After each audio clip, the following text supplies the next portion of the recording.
alors comme ça, tu nous avais oublié. Mais qu'est-ce que vous faites là? Félicitations pour les 100 000 abonnés. Ouais, bon, félicitations. Après, c'est surtout grâce à nous, hein. Non, c'est un travail d'équipe. Un travail d'équipe, mais on est la même personne. On est peut-être la même personne, mais est-ce que t'as ça, toi? Attends, mais c'est mon trophée des 100K, rends-moi ça.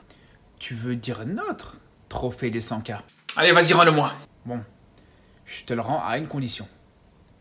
Que tu nous laisses faire la FAQ avec toi. Bon, allez, rentrez. Allez-y, installez-vous, les gars. Ah, j'ai toujours rêvé de faire ça. Bon, vas-y. Dis-moi la première question. Du coup, première question de Sam233 sur Instagram qui te demande combien d'argent tu te fais sur les réseaux? Ah ouais, toi, y a pas de CLM, y a pas de bonjour, y a pas de la famille, comment elle va. Directement de l'argent. Frère, tranquille. J'ai dit CLM au moins, et après on va parler d'argent, on va parler de ce que tu veux. Mais bon, ça m'étonne pas, la vérité, ça m'étonne pas. C'est le genre de question à laquelle je m'attendais.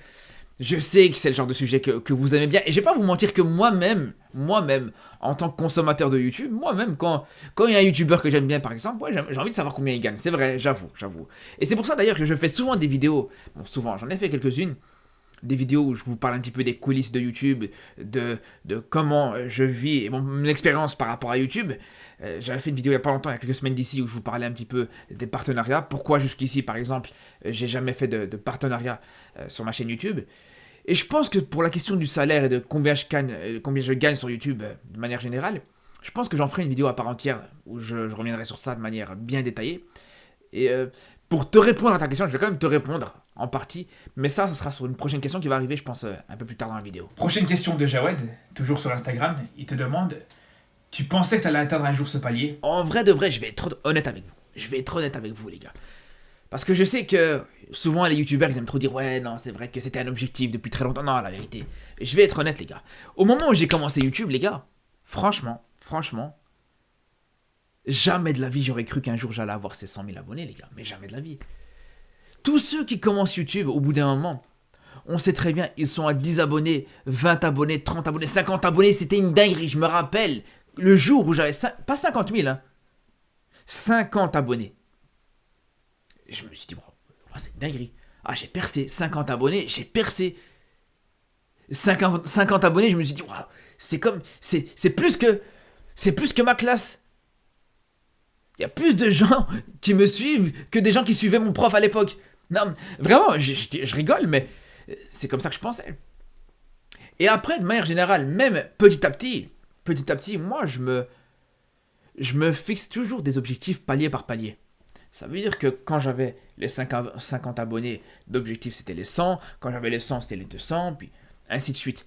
C'est pour ça que franchement, ça fait pas si longtemps que ça que vraiment j'imaginais atteindre ce palier. Après, bien sûr que quand j'étais arrivé au 99 999, c'est sûr que je me suis dit, ah, est-ce que ça va arriver un jour? Est-ce qu'un jour je vais avoir les 100 000 abonnés? Non, bien sûr que à ce moment-là c'était différent. Alors la prochaine question c'est KBG.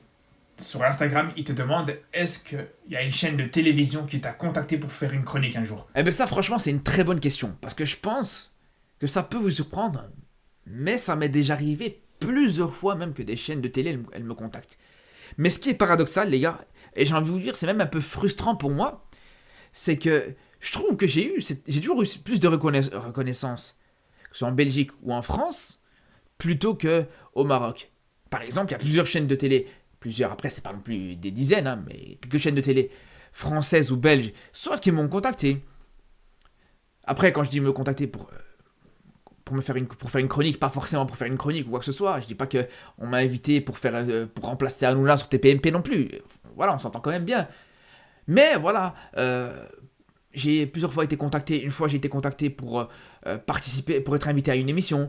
Une fois j'ai été contacté pour participer et pour faire le casting d'une émission de télé. Ça j'en avais parlé dans une vidéo sur Canal+. L'émission elle s'appelle Au Micro, je crois qu'elle a commencé d'ailleurs. L'émission qu'elle a commencé à être diffusée. Mais bref, on m'a contacté plusieurs fois. Des fois même on prend certains passages de mes vidéos. La dernière fois, il n'y a pas si longtemps que ça, il y a un mois d'ici, j'ai le passage d'une de mes vidéos qui a tourné sur M6 quand même, la chaîne de télé M6. Mais bref, ouais, ça m'est déjà arrivé des petits contacts comme ça avec des chaînes de télé. Mais comme je vous dis, paradoxalement, jamais au Maroc. Alors peut-être que c'est parce que je parle en français, parce que c'est une chaîne de YouTube francophone, donc peut-être c'est pour ça qu'il y a peut-être moins de reconnaissance au Maroc. Mais bref, voilà, ça a toujours été, je vous dis la vérité, hein, je vais être honnête avec vous les gars, c'est la FAQ, on est honnête. Mais personnellement, j'ai toujours plus de satisfaction quand je reçois de la reconnaissance de mon pays d'origine, du Maroc, tout simplement. Après, une question qui revient très souvent. Il y a beaucoup de personnes qui te demandent est-ce que tu vas reprendre les lives bientôt ou pas. Alors ça, les gars, je pense que c'est l'une des questions qu'on m'a le plus posée, pour pas dire la question qu'on m'a le plus posée. C'est quand que je vais reprendre les lives. Parce que c'est vrai que j'ai arrêté les lives pendant très longtemps, presque 5 mois, je crois, sans faire de live. Donc, c'est vrai que je me faisais un peu, je me faisais un peu harceler pour quand j'allais reprendre les lives. Et la réponse, elle est simple. Là, c'est très simple, vu que j'ai repris hier, en fait, tout simplement. J'ai repris les lives hier avec un live par semaine, tous les jeudis à 18h, les frères. Et franchement, vous êtes tous les bienvenus. On parle de foot, mais pas que de foot. On peut parler de sujets en dehors du foot. Souvent, c'est même des sujets libres où quand vous avez un sujet à aborder, vous voulez aborder un sujet, vous êtes totalement libre.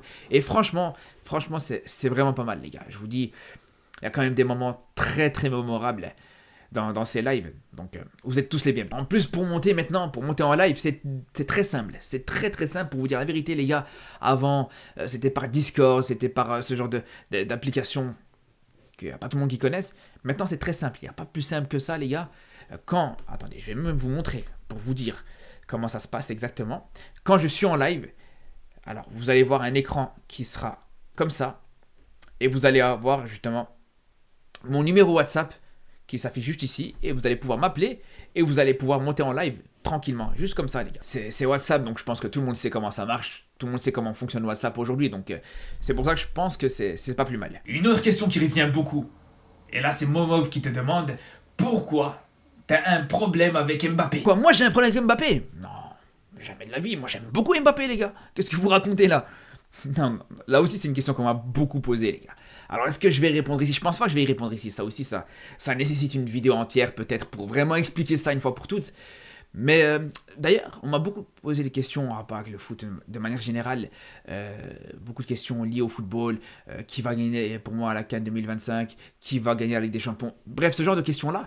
Mais je pense que dans une FAQ, pour moi, ou en tout cas dans ce genre d'FAQ, ça n'a pas vraiment sa place. Dans le sens où, en fait, ce genre de vidéo, je sais que c'est le genre de vidéo qui dure dans le temps.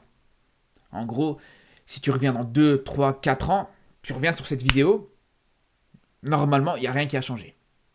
Normalement, après, il y a des choses qui, bien sûr, pourraient changer. Mais bref, tout ça pour vous dire, voilà, c'est le but en tout cas. C'est le but d'une FAQ pour moi. C'est que dans 3-4 ans, quelqu'un qui va tomber sur ma chaîne YouTube et qui va vouloir peut-être me connaître ou connaître mieux cette chaîne YouTube, il va peut-être taper sur la barre de recherche FAQ Chronique de l'Atlas, et là à ce moment-là, voilà, il y aura des questions en rapport avec ça. Donc c'est pour ça que si on commence à intercaler des questions de football, qui va gagner la CAN 2025, qui est le meilleur joueur actuellement, je pense que pour moi ça n'a pas de sens. Mais c'est pas une mauvaise chose, dans le sens où je pense que ça peut être pas mal, une fois de temps en temps, une fois par mois, une fois tous les 2 mois par exemple, de faire des FAQ football. Par exemple, je vous poserai je ferai une story sur Instagram où je vous dirai posez-moi vos questions. Je ferai une FAQ football, par exemple une FAQ spéciale football africain, une FAQ spéciale Barça. Posez-moi vos questions sur le Barça par exemple, ce genre de choses. Et je pense que ça peut être une bonne chose aussi. Alors la prochaine question, elle est de Lakika qui te demande comment tu réagis quand t'as un joueur qui prend mal une critique. Alors pour ça, franchement, je sais pas si cette question elle a été posée par hasard ou si elle a été posée en connaissance de cause. Mais c'est une très bonne question parce que c'est déjà arrivé. Il y a eu déjà certains joueurs qui ont mal pris mes critiques. Alors, bien sûr, c'est des longues histoires. Et j'ai pas envie de non plus, encore une fois, vous dire j'y répondrai dans une prochaine vidéo. Mais ça, si j'en parle dans cette vidéo, la vidéo, elle va durer je sais pas combien de temps, les gars. Déjà, je crois que là, elle va durer très longtemps. Donc malheureusement, je suis obligé de vous faire attendre. Et ça, pour le coup, ça c'est une vidéo, je pense, qui va arriver très bientôt, les gars. Honnêtement, je pense que ça, c'est une vidéo que je dois faire depuis un petit moment.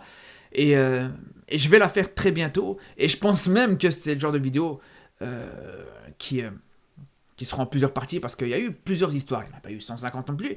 Mais il y a eu quelques histoires avec certains joueurs qui ont mal pris plutôt des critiques. Je vous rassure, c'est pas Mbappé. C'est pas Mbappé, mais certains joueurs qui ont mal pris des critiques. Qui m'ont même insulté. Bref. Après, comment je le prends et comment je réagis, bon, je vais pas vous faire durer le suspense par rapport à ça plus longtemps. Personnellement, je m'en fous, mais complètement, mais royalement. Mais alors là, royalement. Même si, d'une certaine manière, Il y a un point qui me dérange par rapport à ça.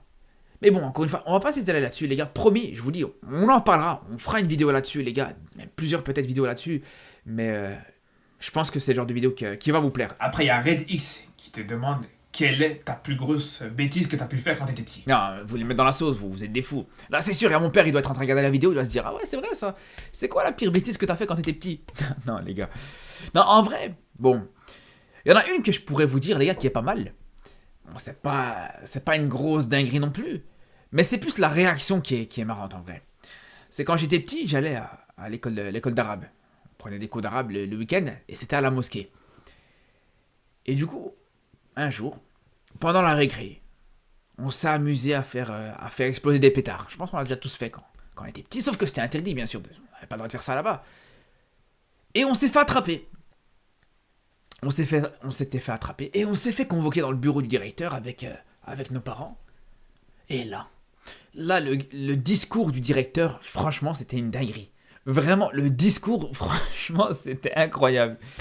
Bon, c'est normal, on s'est fait engueuler, c'est tout à fait normal. Mais la manière avec laquelle il parlait ça de manière totalement disproportionnée, c'était incroyable. Le mec, il était là, il disait « Ouais, c'est pas normal ce qu'ils ont fait vos enfants. Regardez ce qu'ils ont fait. Ils ont fait exploser des pétards. Ils auraient pu tuer des millions de musulmans. » Non, mais cette phrase, je l'oublierai jamais. Je me suis dit, ce gars, il doit regarder BFM TV toute la journée. Il doit être matrixé par ça, mais quand il a dit cette phrase, les gars, je me suis dit, ouais, attends, j'ai fait une dinguerie à ce point-là. À ce point-là, non, mais je m'en... Non, c'est là où je vous dis, la réaction était incroyable. Mais bon, après, franchement, des bêtises comme ça, je pourrais vous en sortir plusieurs, mais bon, ça on pourra en faire... On pourra en faire un live, ça.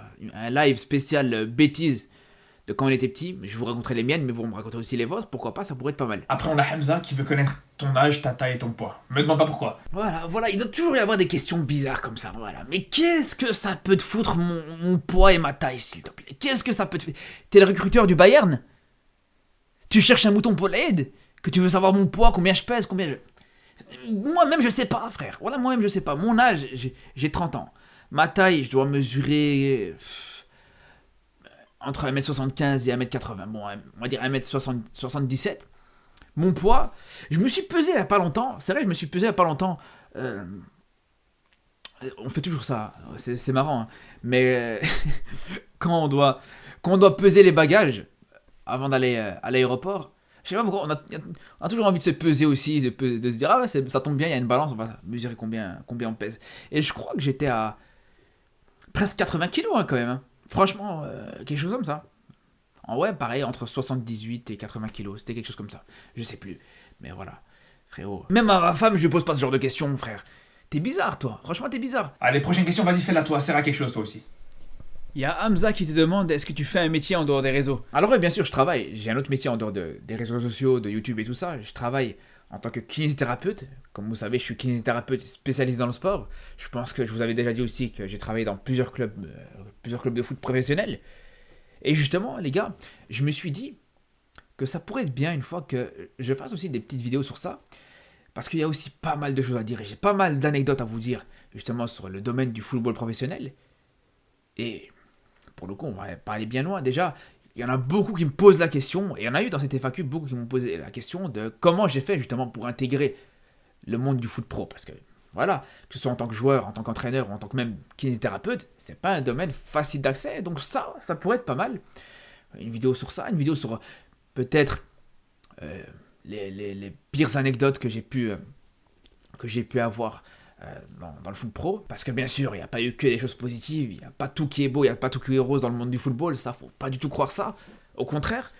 Bref, si vous voulez, et d'ailleurs, si ça vous intéresse, n'hésitez pas à me le dire, les gars, dites-moi, si vous voulez ce genre de vidéo, là aussi, hein, ça pourrait être une fois de temps en temps, une fois tous les 2 mois, quelque chose comme ça, quand l'actualité sera un petit peu plus creuse, quand il n'y aura pas de Ligue des Champions, quand il n'y aura pas de championnat, quand il n'y aura pas de trêve internationale, pourquoi pas, par exemple, pendant l'été, des petites vidéos là-dessus, ça pourrait être pas mal. Dites-moi ce que vous en pensez. Après, on a Elgos qui te demande est-ce que tu regrettes d'avoir quitté la Belgique ou pas? Alors ça, c'est un petit peu la suite de la question d'avant. Alors, pour ceux qui savent pas, il y en a peut-être qui ne le savent pas encore, mais j'ai quitté la Belgique il y a 1 an d'ici, justement, pour me consacrer un petit peu plus à mon activité justement sur Internet, sur les réseaux sociaux, avec YouTube et tout ça. Et j'ai mis un petit peu mon activité de kiné au second plan depuis un an. Je travaille toujours, hein, je travaille toujours en tant que kiné, mais moins qu'avant. Et justement, c'est là où c'est intéressant de répondre à cette question et de faire un lien avec la question d'avant et même la question du début de la vidéo, où ça me demandait combien je gagnais par mois, où ça me parlait de mon salaire. Et là, pour le coup, sur YouTube, je peux gagner un salaire très correct pour certains mois, mais le problème, c'est que sur certains mois, il y en a beaucoup des fois, des mois où c'est un peu limité. Et c'est pour ça qu'aujourd'hui, je ne peux pas du tout me permettre d'arrêter mon activité en tant que kiné. Parce que si c'est le cas, si demain j'arrête de travailler en tant que kiné, et si je me consacrais que à YouTube, alors autant il y a des mois où je m'en sortirais sans problème, mais il y a certains mois où si j'ai pas un minimum d'argent sur le côté, je vais me retrouver dans la rue au premier feu rouge du coin à devoir prendre une pancarte et demander de l'argent pour finir la fin du mois, les gars. C'est un peu ça le problème. Bon, après, j'en parlerai, comme je vous dis, un peu plus en détail sur une vidéo, comme je vous disais, où je parlerai vraiment de ce que je gagne sur YouTube, de mes différentes sources de revenus sur Internet. Bref, ça, je pense que ça mérite une vidéo à part entière. Et pour revenir à la question de base, est-ce que je regrette d'avoir quitté la Belgique? Alors, pas forcément. Franchement, même pas du tout. Pas du tout. Parce que, même si là, bon, c'est vrai, comme je vous dis, je peux pas vivre totalement que de YouTube, mais là, l'équilibre dans lequel je suis, franchement, je trouve que ça me correspond très bien. Dans le sens où je me consacre beaucoup à YouTube. Par rapport à avant, ça n'a rien à voir. Avant, il y a une certaine époque, justement avant que je vienne habiter en France, j'étais sur une vidéo par semaine, voire même une vidéo toutes les 2 semaines, alors que là, je peux des fois être à 2, 3, 4, ça m'a déjà arrivé 5 vidéos par jour, les gars. Sur des gros moments ou des trêves internationales ou des choses comme ça, je peux aller sur comme je vous dis, 4, voire 5 vidéos en 24 heures. Et franchement, je vous dis la vérité, bien sûr que c'est un kiff total. Personnellement, j'aime beaucoup ça.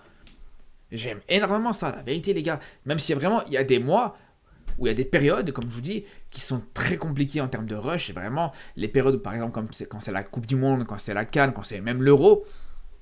Il y a beaucoup de travail. Mais franchement, moi, malgré tout, j'aime beaucoup faire ça. Et en dehors de tout ça, le fait de m'être consacré un peu plus à YouTube par rapport à avant, même beaucoup plus par rapport à avant, où là, clairement, voilà, tous les jours, tu as minimum une vidéo qui sort, des fois 2 vidéos. Là où c'est bien et là où c'est positif, c'est que je peux aborder beaucoup plus de sujets. C'est que là, je peux parler du football africain, du football européen. Je peux parler de l'équipe du Maroc, de quasiment chaque match, pour pas dire tous les matchs du Maroc, tous les matchs du Barça. Je peux m'intéresser à d'autres clubs. Je parle beaucoup du Real Madrid actuellement, un peu le PSG aussi. Des fois, on peut s'écarter des sujets d'actualité, mais comme je vous disais juste avant, des fois, toute une série de vidéos comme ça. Quand je vous ai parlé une fois, quand je vous ai fait cette fameuse vidéo, que je vous expliquais un petit peu la raison pour laquelle j'avais toujours pas accepté de partenariat sur ma chaîne YouTube, les vidéos que je vous ai proposées justement, le fait de vous raconter des petites anecdotes sur mon activité en tant que kiné dans des clubs de foot professionnels, ce genre de choses, c'est sûr que à l'époque, quand je travaillais quasiment à temps plein en tant que kiné, c'était impensable et impossible. Si je faisais une vidéo par semaine, si j'avais le temps de faire une vidéo sur toute la semaine, ben c'est sûr que la seule vidéo de la semaine, je peux pas me permettre de faire une vidéo où je vais un petit peu digresser et partir sur des sujets un petit peu qui n'ont rien à voir. Si j'ai fait toute une semaine sans faire de vidéo, le but, ben, c'est de au moins parler d'un sujet d'actualité, parler de la situation actuelle dans le football africain, dans le football marocain, dans le football européen, le Barça, bref. Vous comprenez? Donc c'est là où, voilà, pareil, sur le fait de parler d'argent, de mon salaire, ce que je gagne sur YouTube et tout ça, voilà, là aussi, ça nécessite, comme je vous dis, le fait d'être tranquille, de savoir que, voilà, j'ai déjà eu l'occasion d'aborder plusieurs sujets, et voilà, il y a un jour où, tiens, là aujourd'hui, ben, il se passe pas grand chose, il s'est pas passé grand chose aujourd'hui, il n'y a pas d'éléments d'actualité, donc autant parler de ça, tout simplement. Donc voilà, c'est là où je vous dis, franchement, non, je regrette pas du tout. Peut-être un jour, c'est possible que je vais regretter, peut-être qu'un jour, je me dirai, j'aimerais bien retourner en Belgique, où la situation en France me convient plus. Et ça aussi, d'ailleurs, je vous dis ça, mais ça aussi, ça peut être intéressant d'en faire une vidéo, où je vous ferai un petit peu le topo, et un petit bilan après un an, sur ce que je pense, les avantages entre la France et la Belgique, par exemple. Et franchement, je pense, ça peut vraiment être pas mal. Dites-moi ça aussi ce que vous en pensez, les gars. C'est vrai que là, je pense à plusieurs idées de vidéos. C'est marrant, je devrais faire des FAQ plus souvent, hein. Ça me donne plein d'idées de vidéos. Mais bref, dites-moi ce que vous en pensez. Après, il y a Yacine DMA qui te demande quel est l'avenir de ta chaîne YouTube. Est-ce que tu as des projets? Est-ce que tu as des nouveaux concepts que tu prépares? Alors honnêtement, je pense que ta question là, elle arrive au meilleur moment. Parce que ouais, bien sûr, en termes de concept, rien que dans cette vidéo, je pense que t'es déjà servi. Mais même en dehors de ça, bien sûr, des concepts, il y en a énormément, les gars. Il y en a vraiment énormément. Des concepts qui vont arriver. Rien que pour la CAN 2025, je réfléchis à plusieurs choses, plusieurs concepts qui pourraient être pas mal. Que ce soit sur place ou même au stade, en dehors du stade. Bref, je suis en train de préparer tout ça. Bien sûr que si j'ai bien appris une chose, les gars, c'est que quand j'ai une idée d'un concept en tête, je le dirai jamais jusqu'à ce que ça vienne. Parce que si j'ai le malheur de vous dire qu'il y a tel concept qui arrive et que la vidéo elle sort pas dans la semaine ou dans les 2 semaines qui arrivent, c'est fini, je vais me faire harceler. Non, mais les gars, c'est pas vivable. C'est pour ça que, bien sûr, des nouveaux concepts, ça vous pouvez être sûr et certain. D'ailleurs, ces derniers temps, je sais pas si vous avez remarqué, il y en a de plus en plus des nouveaux concepts. Non seulement il y a plus de concepts, mais en plus de ça, j'essaye un petit peu plus d'innover sur certains points. Par exemple, sur les intros de certaines vidéos, par exemple, où j'essaye un petit peu de me creuser pour faire des intros un petit peu originales, des petites mises en scène. Je sais qu'il y en a beaucoup qui ont vraiment aimé ça. Il y a ça, il y a tout simplement la Chronic League, que vous avez aussi apprécié énormément. D'ailleurs, l'épisode 2, vous inquiétez pas, avant que vous me posiez la question, l'épisode 2, il va arriver très très bientôt, les frères. Ça, c'est un autre concept. Par exemple, aussi au niveau des vlogs, j'ai commencé à faire des vlogs récemment avec la compétition des Jeux Olympiques de football. Donc non, en termes de nouveaux concepts, il y en a pas mal. Il y en a vraiment, vraiment pas mal. Et il y en a encore qui vont arriver. Et comme je vous dis déjà, rien que sur la CAN 2025, il y a pas mal de concepts qui seront présents sur cette chaîne YouTube ou même sur la chaîne secondaire aussi. Alors c'est simple, comment ça va se passer? Quand c'est des concepts où je pense vraiment qu'ils vont vous plaire, ou même que c'est pas que je pense, que je suis sûr qu'ils vont vous plaire, ça sera sur cette chaîne-là. Quand ce sera des concepts où je vais peut-être un petit peu être dans le doute, je vais hésiter sur le fait que ça va vous plaire ou pas, ou même je vais hésiter sur le fait de garder ce concept ou de le continuer par exemple, ça sera plus sur la chaîne secondaire. Comme ça vous savez, et comme ça vous êtes fixé par rapport à ça. La prochaine question, elle est de NEI2SYA. Il te demande est-ce que tu regrettes d'avoir masqué ton visage dans tes débuts, quand tu as commencé YouTube? Non, honnêtement les gars, je regrette pas du tout. Je pense que justement, c'est arrivé au meilleur moment en fait. Le fait de plus masquer ma tête, de plus masquer mon visage, pour 2 raisons. Première chose, je pense que si dès le début, où je m'étais lancé sur YouTube, je m'étais mis face à une caméra et j'aurais essayé de faire des vidéos, j'aurais été incapable et j'aurais même pu arrêter au bout de la 2e ou la 3e vidéo. Parce que c'est sûr et certain que là, actuellement, à l'heure où je vous parle, je suis beaucoup plus à l'aise devant une caméra et devant un micro qu'à l'époque où je venais de commencer YouTube. À l'époque où je venais de commencer YouTube, c'était vraiment une corvée. Je vous dis la vérité, le fait de tourner, le fait de parler, en plus c'était même pas une caméra, mais c'était juste le fait de parler devant un micro, c'était une corvée les gars, je vous dis la vérité. C'était très très très difficile. Après, voilà, heureusement j'avais juste le micro à gérer, donc ça allait encore. Mais si, comme je vous dis, je devais en plus de ça me filmer, montrer ma tête, je pense que ça aurait été très très très difficile et je pense pas que j'aurais été capable. Donc c'est pour ça je pense que je regrette pas. Mais là où par contre il y a un petit regret, il y a même un gros regret, c'est le fait que justement, on n'a pas vu mon visage depuis le début. Alors moi, qu'on ne voit pas mon visage depuis le début en soi, aujourd'hui je m'en fous. Même si voilà, les raisons pour lesquelles je cachais mon visage, qui étaient professionnelles, pour des raisons professionnelles, on va pas revenir sur ça. Bon, aujourd'hui elles sont plus forcément d'actualité, mais au-delà de ça, là où j'aurais bien aimé qu'on voit mon visage à l'époque, c'est que pour moi, en termes de satisfaction personnelle, j'aurais bien aimé voir mon évolution. Mais devant une caméra, en fait, tout simplement. Parce que là, quand je retourne voir mes premières vidéos, il n'y a pas d'intérêt. On entend juste ma voix. Ouais, c'est vrai qu'on sent que je suis moins à l'aise, comme je vous dis, devant un micro. Mais, pour être honnête avec vous, les gars, encore une fois, c'est pas du tout palpable par rapport à ce que c'était. Et même, au-delà de ça, au-delà de voir l'évolution, j'aurais bien aimé que, par exemple, sur certaines vidéos emblématiques, on voyait pas ma tête, ben j'aurais bien aimé, justement, ben, voir ma tête à ce moment-là, voir comment j'étais pour que ça me rappelle des souvenirs, pour que je puisse même le montrer à mes enfants par exemple.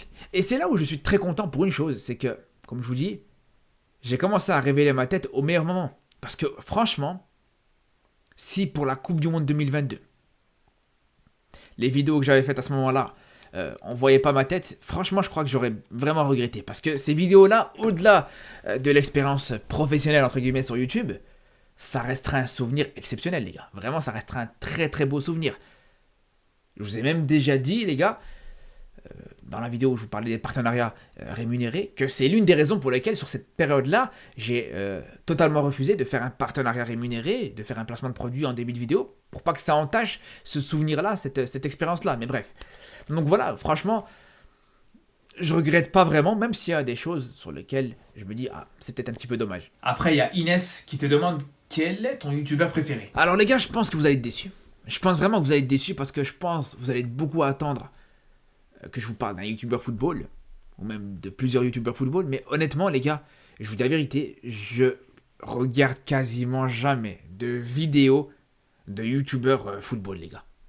Ou en tout cas des vidéos dans le style de ce que je fais, des youtubeurs qui font des débriefs de match et tout ça, je regarde jamais. Des débriefs de match par exemple, je regarde jamais, pour être honnête avec vous. Si je veux regarder des vidéos YouTube football, ça va être par exemple des vidéos comme peut faire Aliotop, où ça raconte l'histoire d'un joueur, l'histoire d'un club, ou à la limite des interviews de footballeurs, ou des personnes dans le monde du football, ou tout simplement des conférences de presse. Ça par contre, ouais, bien sûr que je regarde énormément. Mais comme je vous dis, des youtubeurs football, c'est quasiment jamais. Et c'est pas parce que, bien sûr, attention, c'est pas parce que je vous dis là, ouais, c'est moi le meilleur et les autres sont nuls. Pas du tout, au contraire. Mais si je vous dis ça, les gars, c'est simple. Je vous disais, des fois, ça peut m'arriver de faire peut-être 3-4 vidéos par jour. Quand c'est des gros matchs, quand c'est des journées avec beaucoup de matchs, par exemple, ça peut m'arriver d'enchaîner sur 3-4 débriefs. Et c'est sûr et certain, les gars. Quand j'ai fini de faire mes 3-4 vidéos, qu'il est 4 heures du matin, et que j'ai passé ma journée à faire des débriefs de foot, ou de matchs de foot, à aucun moment j'ai envie de me dire, ah tiens, je vais aller voir aussi des débriefs de ce qu'ils ont fait les autres. Alors là, jamais de la vie. Et même dans ce genre de situation-là, j'ai même pas envie de revoir des vidéos sur du foot, les gars, pour être honnête avec vous. C'est pour ça que je vous dis, je consomme très peu de YouTube foot. Honnêtement, la plupart du temps, les youtubeurs que je vais regarder, c'est vraiment des vidéos de YouTube, rien à voir avec le foot. Le rire jaune, le joueur du grenier, des youtubeurs comme qui d'autre, beaucoup de youtubeurs cinéma les gars, j'aime beaucoup.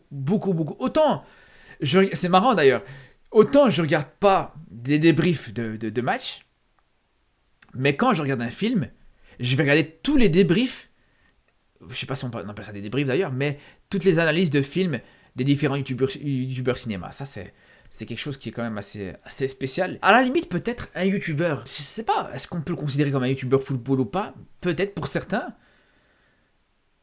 Mais moi, il y a un youtubeur que j'aime beaucoup, et à la limite, ouais, on peut le considérer comme un youtubeur football, c'est Zach en roue libre, les gars. Là, pour le coup, Zach en roue libre, vraiment, c'est le genre de vidéo que j'aime beaucoup. C'est le genre de vidéo que je consomme. Comme je vous dis, j'aime beaucoup les interviews, de manière générale. Et les interviews à la manière de Zach en roue libre, c'est exceptionnel, les gars. Vraiment, c'est exceptionnel ce qu'il fait. La manière avec laquelle il interviewe les invités, la manière avec laquelle il arrive à mettre à l'aise les invités. Quand on voit plusieurs vidéos de Zach en roue libre, quand on voit par exemple le Zach en roue libre avec Samir Nasri. Alors c'est vrai, Samir Nasri c'est un personnage, il est comme ça et tout ça, ok. Mais c'est aussi en grande partie grâce au fait que Zach en roue libre, il sait faire en sorte que, voilà, la personne qui l'aura en face de lui, elle va savoir se livrer. Et là où vraiment je trouve que Zach en roue libre il est très fort, et c'est pour ça que j'ai même pas forcément pensé à lui quand je pensais à un youtubeur football, c'est parce que des fois, même tu vas même pas connaître la personne, tu vas même pas connaître la personne qui va inviter. Tu vas quand même regarder la vidéo avec beaucoup d'attention, tu vas vraiment kiffer la vidéo. Tu connais pas la personne, tu sais pas d'où il vient. La dernière fois, je regardais son interview, sa vidéo avec la meuf qui fait la voix de Zelda, vraiment rien à voir. Et franchement, c'était hyper intéressant. Et plusieurs vidéos comme ça. Et franchement, non. Zach en roue libre, les gars. C'est mon youtubeur préféré. Je vous l'annonce là. Le rire jaune et Zach en roue libre. Voilà. Je le découvre en même temps que vous, les gars. Après, la prochaine question est de NS, qui t'a demandé sur Snapchat, tu viens de quelle ville au Maroc? Alors, les gars, cette question, le nombre de fois où je la vois, je pense que sans exagération, je crois que je dois la voir au moins une fois par semaine. Une fois par semaine. Et quand je vous dis ça, c'est pas par rapport à la FAQ, même rien à voir avec la FAQ. Je pense qu'elle arrive très souvent, les gars. Et quand je vous dis une fois par semaine, je suis très gentil. En live, elle arrive quasiment à chaque live, cette question. Non. En vrai, non, mais ça me dérange pas de répondre à cette question-là, au contraire. Mais là où c'est un petit peu spécial, c'est que je vous donnerai pas de réponse simple à cette question. Jamais vous allez m'entendre vous donner une réponse simple à cette question. Comme certains, tu viens d'où, du Maroc? Ouais, je viens de Casa. Je viens de Rabat. Non. Pour moi, c'est un tout petit peu plus compliqué que ça. Parce qu'il faut savoir que mes deux parents, ils sont rifs, de la région de Hassi-Berken. Sauf que mon père, il a grandi dans la région de Bimlel. Parce que c'est une longue histoire, parce que mon grand-père, Allah yarhamou, il était militaire, donc il a dû déménager là-bas. Et c'est pour ça que maintenant, et souvent en fait quand j'étais petit, la plupart du temps quand on allait au Maroc, on allait plus chez la famille de mon père, donc dans la région de Bimlel, plutôt que du côté de Hassi-Berken dans le Rif. Donc c'est pour ça que je suis Rif, je suis d'origine Rif, mais que je maîtrise beaucoup plus l'arabe que le Rif pour le coup. Donc voilà, comme ça vous savez, comme ça vous avez la réponse à cette fameuse question. Bon, ok, je pense qu'on a fait le tour. Et franchement, je trouve que tu t'en es très très bien sorti. Hein. Du coup, je peux avoir mon trophée ou pas maintenant? Bon, allez. Tiens, il est pour toi.